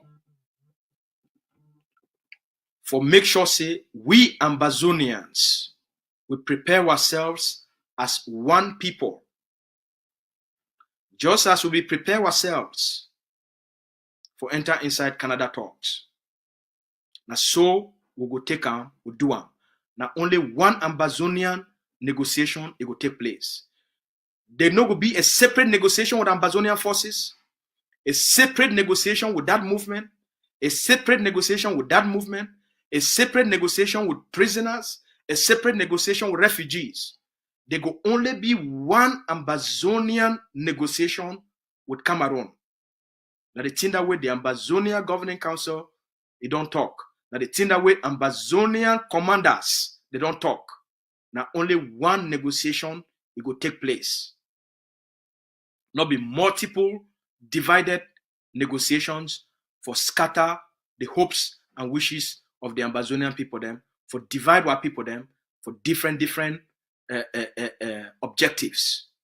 So the vice president, on behalf of the leader and on behalf of the Ambazonian people them, they don't tell Cameroon and the international community, the Ambazonia Governing Council and the Ambazonian people, they go only participate for one negotiation.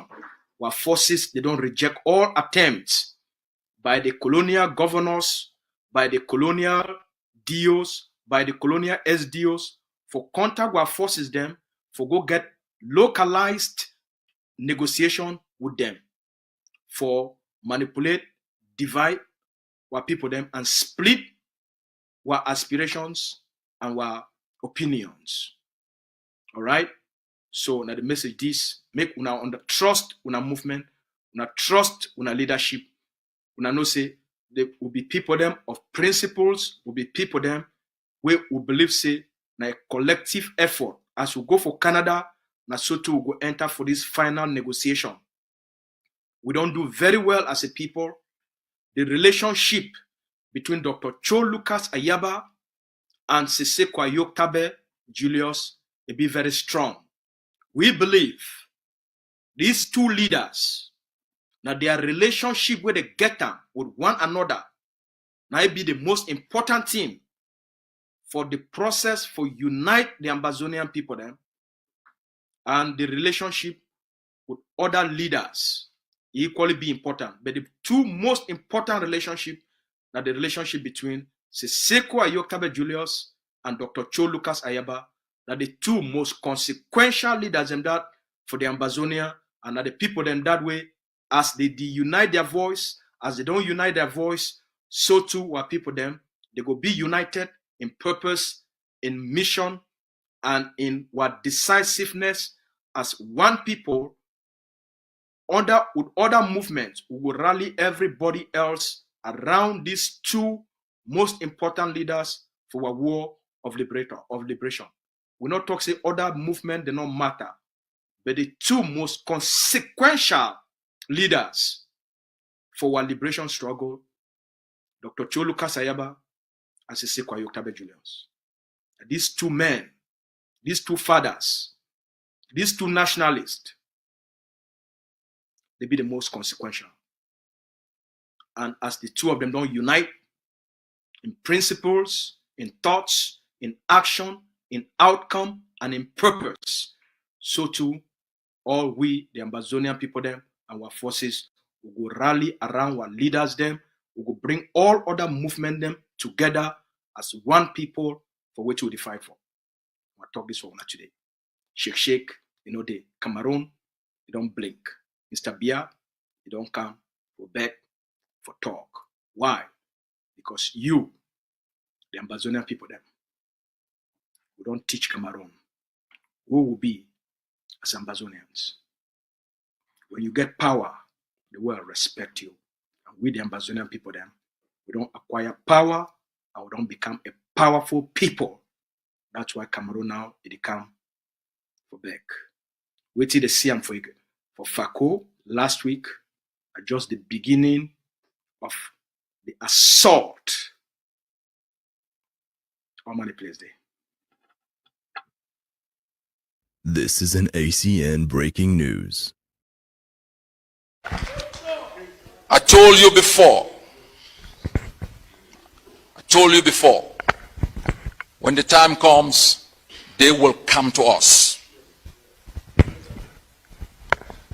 And I remind you, I know my national security advisor always reminds me I shouldn't utter certain words, but I say them so you don't forget. Because I know they are trying to take me down. But even if I'm not around, don't forget. You don't owe them child support.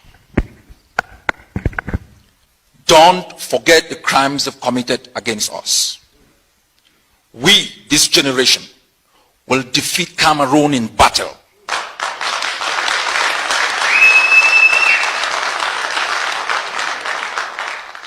They said they could fight. They said they had trained bees. They had United States provided tanks and warplanes. We want them to fight. We invite them to fight. We invite them to fight. Where them they? Where them they? Watana wata.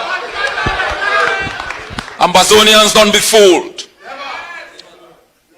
They fooled us before, not this generation. This is the never again generation that has decided to write the last chapter of its own history, to pen down the story of General Ivo, the bravery of our patriots who fought in trenches with den guns. The stakes are high. Negotiations is not to give you freedom. It's to maintain the status quo. To maintain stability for international exploitation and conspiracy against our own humanity.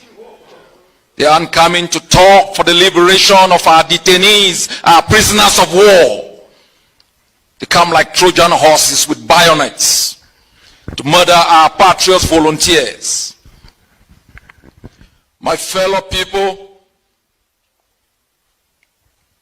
the kind of country we want to leave to the next generation is one where people find peace and happiness and hope. Where people can laugh even in poverty.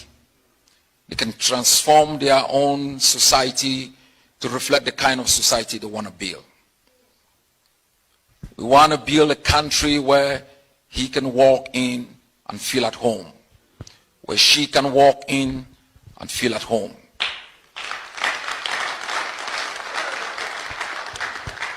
We want to build a country where if you are a hairdresser, you take pride in creating beauty. If you are a farmer, you are happy producing cassava, being able to turn it into gari and find the market 6,000 kilometers away. We want to build a country where we can have a curriculum of education that empowers our people to capture the creative energy of sunlight and power every home. We want to make sure you can capture the rain of the raining season and make sure you can still eat fresh fruit in the dry season. We want to build a country where you can find peace, you can unite your body and your soul and have hope even in poverty. We want to build a country for all of you.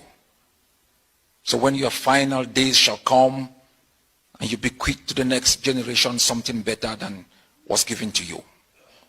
That's why you've taken time off to come to this hall today. You're the finest, you are the bravest, you are the warriors of our war of independence. Don't let anyone fool you. I stand between you and your colonizers. And I'll make sure you're going to have your freedom.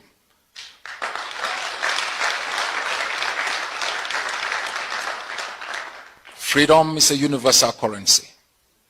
It's valid through time and space. And as a human being, you should take pride in it. I thank you for your sacrifices, for your dedication. I thank you for the investment you've made in the last years, for having hope in this leadership. You are the grassroots. You must have taken note, as he said. You are the vanguard of our revolution. If you look through this hall, We have Ambazonians, professors and doctors in South Africa. You will find very few of them around. You will decide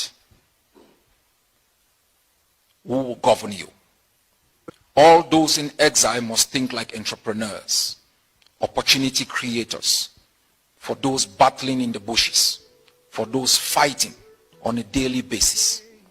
I ask all of you to recommit. In the next few months, we can write Cameroon's obituary in our homeland.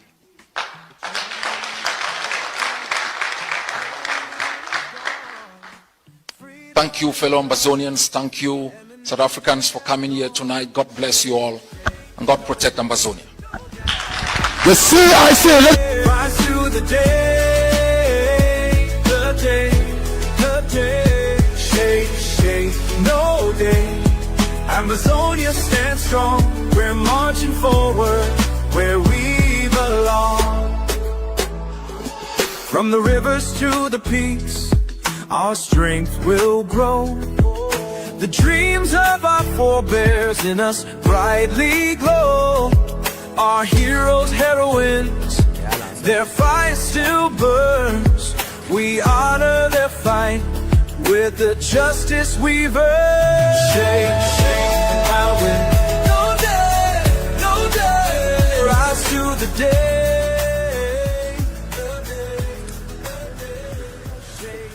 Sick.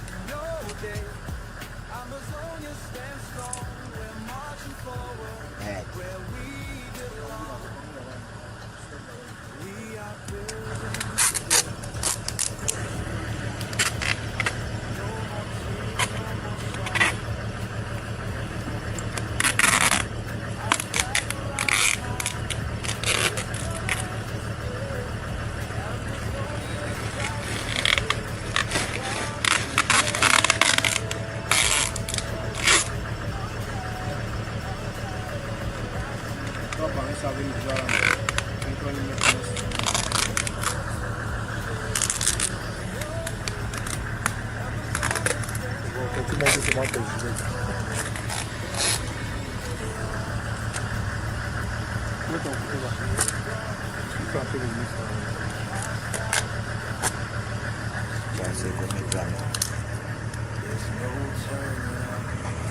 Freedom is our anthem, justice our creed. Shake, shake, no day. With love we will lead. Shake, shake, but then no day, no day. Rise to the day, the day, the day. Shake, shake, no day. Amazonia stands strong. We're marching forward where we belong. Shake, shake, no day. The future is bright. Ambazonia will shine like a beacon of light. With every heartbeat, our message will be sent. Shake, shake, no day. Until the very end, a cruise boy to sing.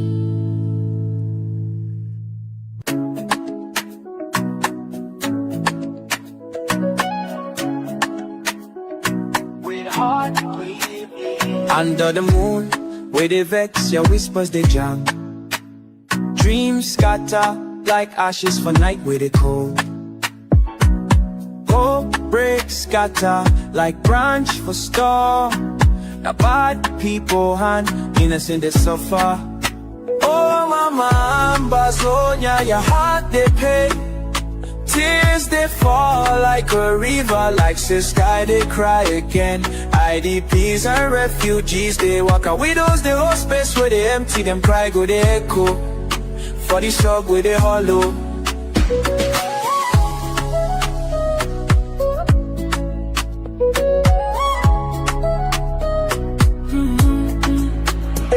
Dr. Cho, Sissiko and others, them train them but them no fit bow.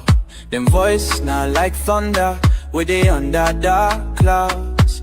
World where the town face go far, no care. He they go, he leave your children, they suffer. Them stories they untold. Oh, mama, Ambazonia, your heart they pain. Tears they fall like a river, like say sky they cry again. IDPs and refugees they walk out widows, they hold space where they empty, them cry go they echo. For they talk where they all know. Inside these shadows, small fire they grow.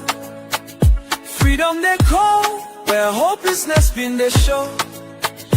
For every heart, resistance they burn. Ambazonia go stand gidigba, you no go fear night. Oh, mama, Ambazonia, your heart they pain.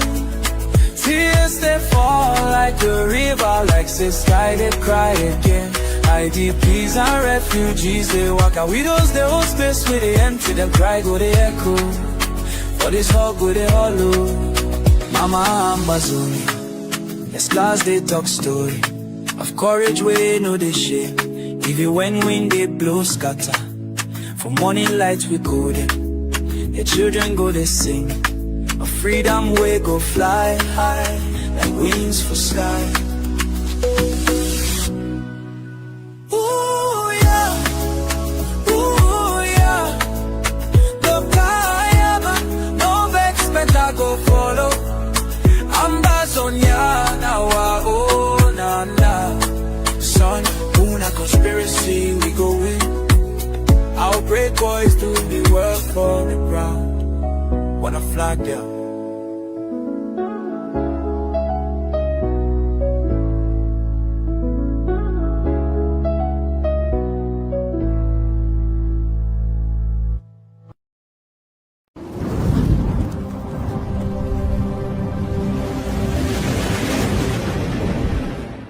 Welcome to ACN.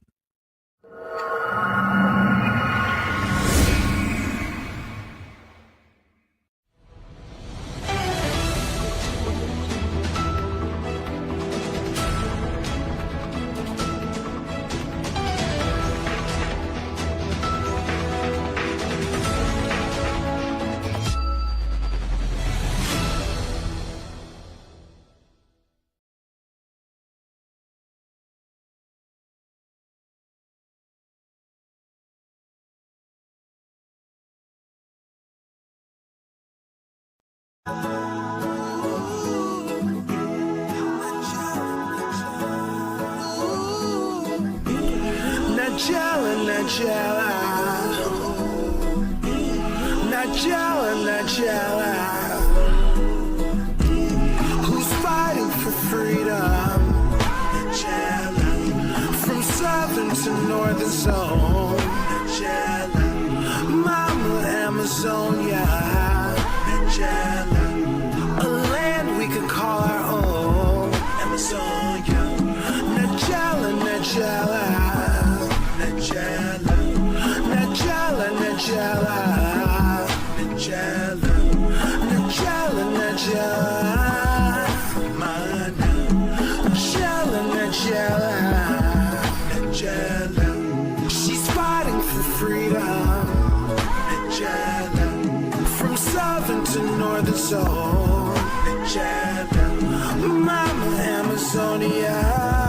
Najala, a voice we can call our own. Najala.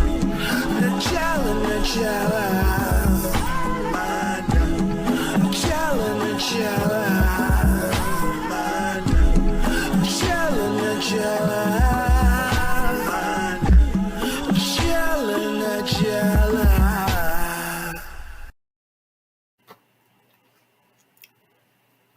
Good morning, good afternoon, good evening, and whatever time we are going to watch this across the globes. This is Manajela on Tori Day Talk Show. Manajela is back. She is back. So I want you all to know, don't listen to whatever thing where they tell una no say Manajela, it don't come back. And before I continue, my people, we would like to thank Dr. Cho Ayaba for sending a message to our mothers, Ambazonian mothers, everywhere for Mother's Day. Just to tell you how caring this person is, this Dr. Cho Ayaba is. Even though he's been detained illegally wherever he is, he still get the time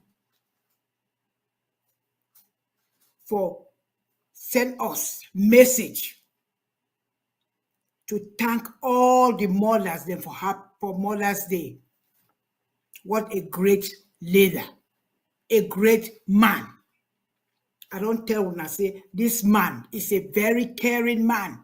Is a man that is for his people. Dr. Cho Ayaba. And that is why I tell when I say when I get for gather for this man back. Because he is our savior. He is there for us. Nothing else but to protect us. So please, when I wish him well, when I pray for ye. Yes. Mommy and Papa, please, I beg when I put him in prayers. Every time when I want to pray, when I go down on my knees, pray for him and for all our prisoners of war. Pray for them. Thank you. Thank you. My first message, my message for you all today is about the lockdown. The lockdown for Ambazonians. Where I want to tell una say, una make sure lockdown is a must. It's Ambazonian law. But before I continue, I want to give una this message. I want una to listen to this message where our chairman of war, of council, he put them out there. He don't tell una. I want me una listen to it again. By the name of Benedict Kwa. Make una hear. Please, I would like the studio to bring out that message. Make we listen. Monday the 19th.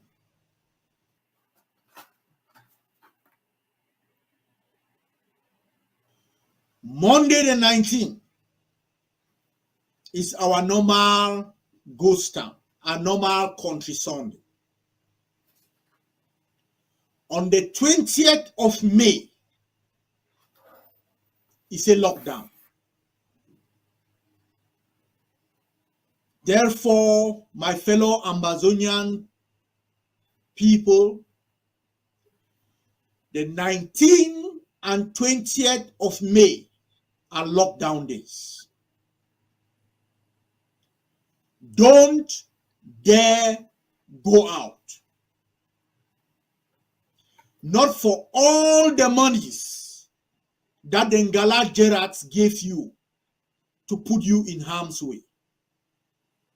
Not for all the coercion that the CPDM and La République du Cameroon party bosses,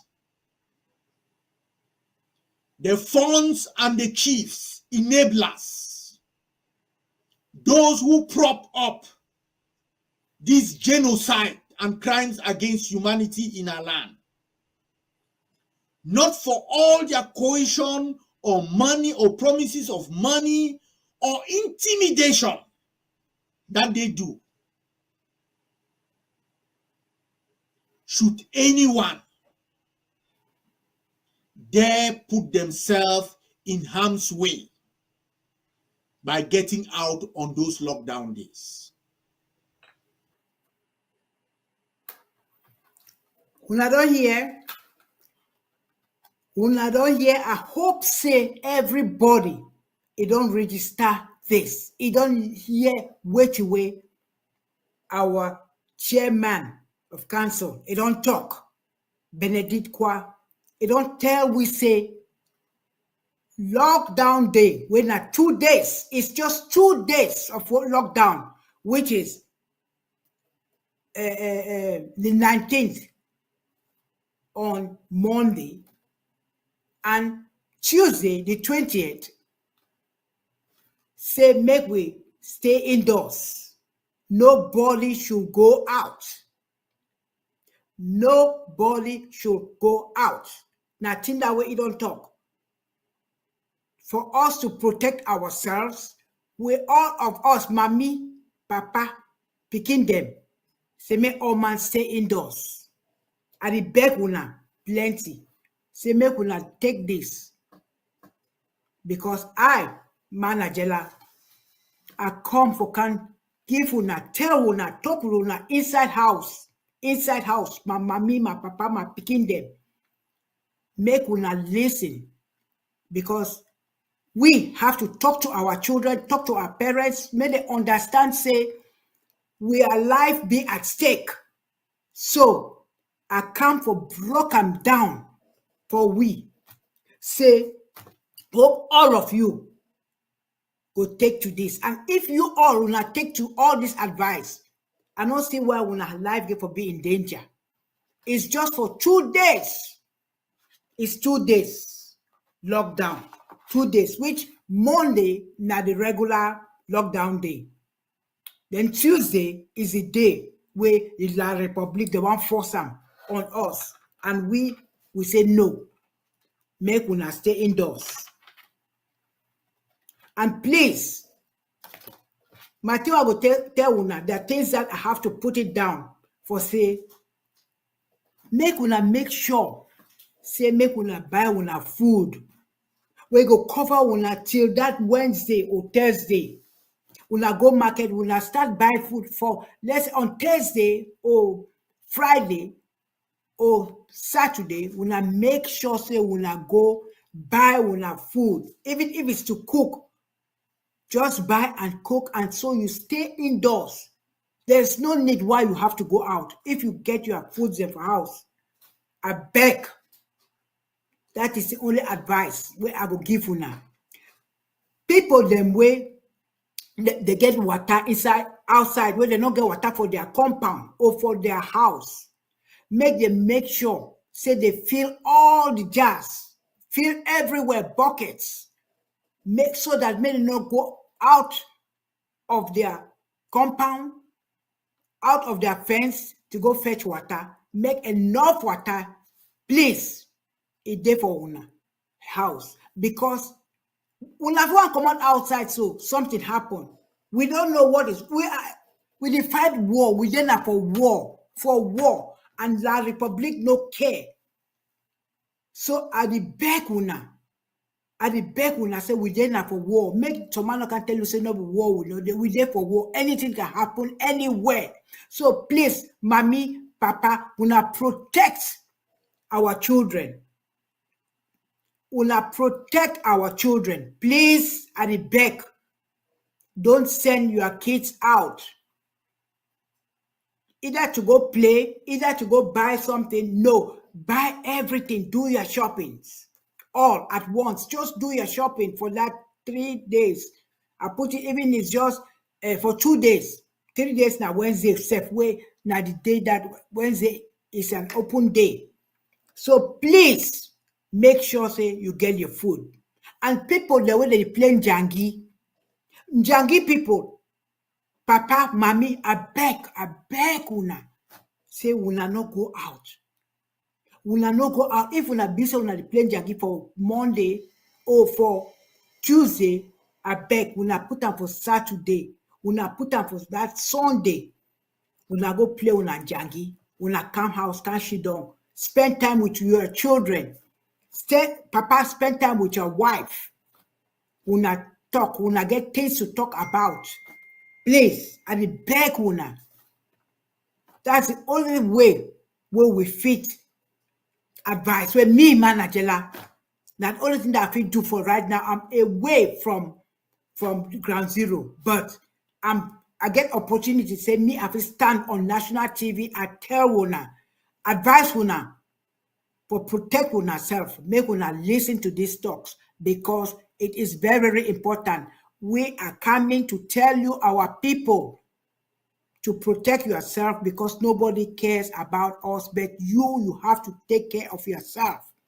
So mommy, papa, take care of your pikin them. Take care, papa. Insist, and papa at the beg una. Say make una stay indoors. Even Mbu, where una want drink, they call us Mbu, white wine. They call that in a way, sha. Please, una buy them. Una buy them all. Una keep them for house for those 2 days. So una go be protected. If una want drink, una keep those things in for house. Una wipe me bode, una they go tap them. The one they will una go tap them, buy them, keep them for house. And the beg una, make una not come out for that day. This is serious. Now we are very, very serious. We used to talk and then una just some people just pass and by. But now, this is a serious time because anything can happen. Anything can happen. So make una not talk say we not be tell una. Please, children, don't walk the streets. Don't go and walk the street. There's nothing with the out there for that street. Nothing. Una stay for indoors. Una play una games inside house. Una tell stories. There are a lot of things to do in the house. Watch television. Read your books. I beg for those 2 days. Una just persevere. Now just for 2 days. 19th and 20th. Make una stay indoors. Stay indoors. Because una knows we must get the law of the land. Because we have to set that. So for you people, the guiding light, for you people to understand that this is what is going on in our land. La Republic is not going to tell you. La Republic will encourage you to go out there so that something can happen, they will take it and blow an alarm. Wait, alarm no day. Make una stay indoors. Una stay indoors. And the beg una, mommy, papa, na mommy Najela this talk. Una stay indoors. And the beg una, please, please. 2 days. It's not going to change anything from you all. The only thing where it will change, I say, it will save your lives. It will save your lives by staying for those 2 days than to go out there and something happened, your parents, everybody crying and talking. It is not good. It is not good.